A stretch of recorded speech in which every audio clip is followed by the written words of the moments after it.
هي كلمة شكر مش نافعة. كلمة إعجاب وترحيب برضه ما تنفعش.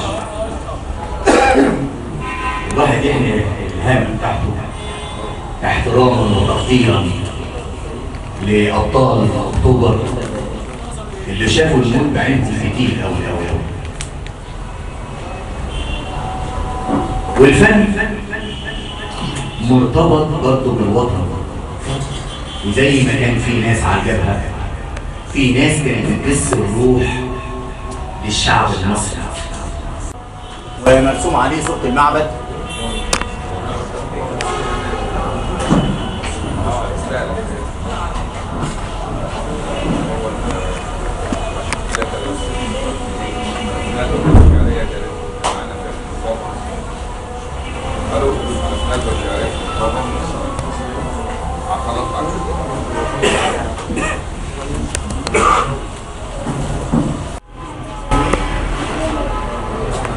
بنرحب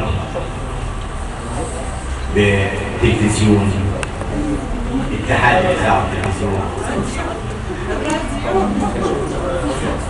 والراديو. كلهم حبايبنا بصراحه، بينزلوا وقتهم، ودلوقتي محدش عارف يتكلم خالص عليه.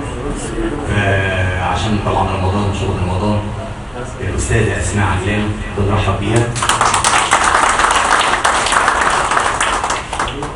وان شاء الله باذن الله نلاقي الكوكبه الجميله دي اللي كل مره كل ليله من ليالي الشعر اللي احنا فيها الليله السابعه. الاستاذ نصر يا جماعه بيبذل قصارى جهده في توفير كل الامكانيات علشان اقامه الندوه دي اسبوعيا كل يوم حد. وطبعا الاستاذه اسماء عارفه الموضوع.